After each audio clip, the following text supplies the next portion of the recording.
former National MP speaker, with us this morning. Right, time is 9 minutes after 8. The government's unveiled New Zealand's first ever national infrastructure plan, setting a 30-year vision and 10 priorities for the next decade. It's promising a long-term fix for crumbling roads, pipes, hospitals, power networks, you name it. It's more user pays, and you can't just spray and walk away. Once you build something, you've got to maintain it. That also costs money. Chris Bishop, the Infrastructure Minister, joins us this morning. Hey, Minister. Good morning. Are you going to charge us $9 to cross the harbour? We are going to almost certainly set a toll on the new harbour crossing. The amount hasn't been worked out, so the $9 thing comes from the Commission's basically analysis that shows that that's what the harbour bridge when it opened back in the 1950s. That's back then it was in shillings and pence, and adjusted for inflation, it's about $9 in today's money. So I'm good, thank you. How are you? What they say it cost back then, and of course that helped pay for the harbour bridge back in the day. So we're going to build a new harbour crossing, and it's likely that will be tolled. And it's likely it'll be a bridge, and Roger it's likely it'll be in the same position as the existing one. Is that a problem? You get more benefits by actually going elsewhere. I know you haven't made decisions yet, but I'm aware that you're probably being advised to go close to the existing. Are you? There's analysis underway right now. Basically, the options are, as I think most people know, between a bridge next to the current one or a tunnel.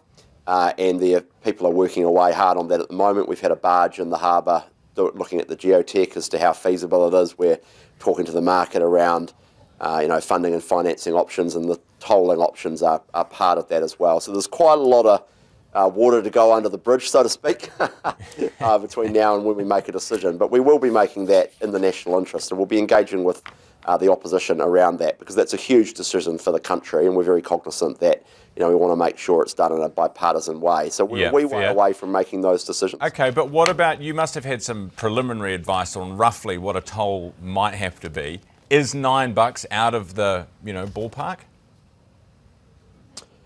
Well, one of the things we'll be weighing up is the tolling amount, but also people's ability and willingness to pay. And of course, at a certain level, you can put a toll on, but of course, it just means that people change their route or diverts traffic in particular ways, and so you don't get the revenue. And so there's a whole lot of economic analysis we've got to work through about what the right tolling level is. I know people are getting excited about the $9, but that's just it's just essentially what the bridge is in today's money, or was when it was built in the 1950s. Yeah, but they've also done the analysis. Set the amount yet. In the report, they say this is the amount that you would charge, where you don't scare enough people off, that you don't raise enough revenue, and that you don't defer enough people to public transport. So that work's kind of already been done by them, hasn't it?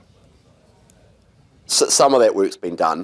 The NZTA and others are working on that as well. So I don't want to get ahead of all of that, and I'm not trying to dodge the question. I'm being pretty upfront, and have been for a couple of years now, about the fact that any new crossing... Yeah, no, totally. We know it needs to be told, otherwise we'll never... The exact amount and when and how, where it starts, and all that stuff is for the future. It will never get anything built if we don't toll it, so I think people get that.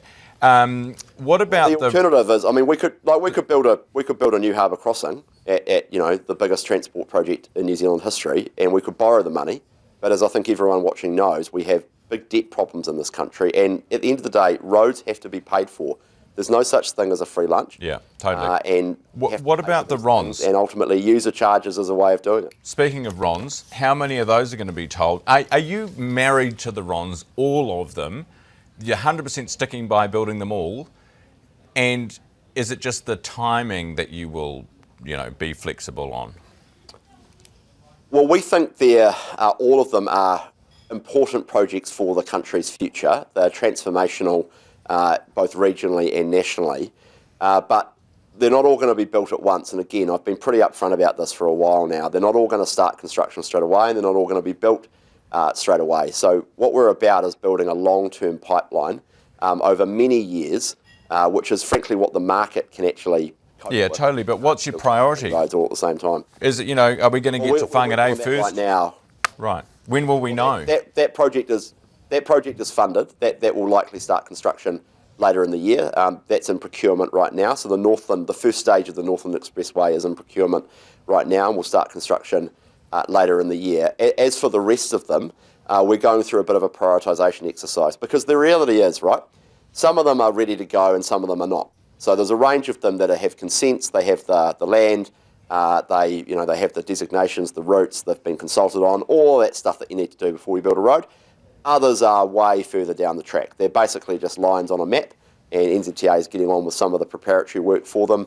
But they're years away from even being construction ready. So we're just going through a bit of a process at the moment around deliverability. You'll figure it out. Around prioritisation, around benefits. Yeah, well, as I've publicly said already, we're going to have more to say about that in the next couple of months. NZTA, the driver testing sort of scandal, well, it was a bribery scandal essentially, reporting this morning that there was a secret report warning NZTA about persistent weaknesses before the scandal broke. Did you know about these reports that they're getting reported on this morning?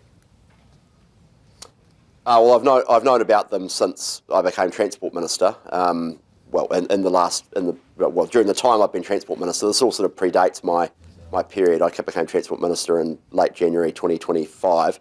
These are the process around all this stuff is an independent function of the Transport Agency. So the Director of Land Transport is a statutorily independent officer inside the Transport Agency who looks after driver licensing and safety and all of those things.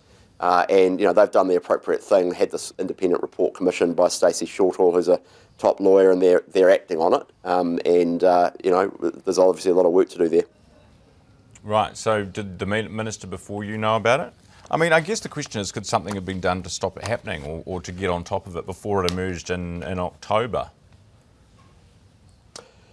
Yeah, well, what's I think is important is that when you have a critical review like this, the findings and the recommendations are acted upon, and that's what I'm advised NZTA is doing. So that's exactly the right thing to do.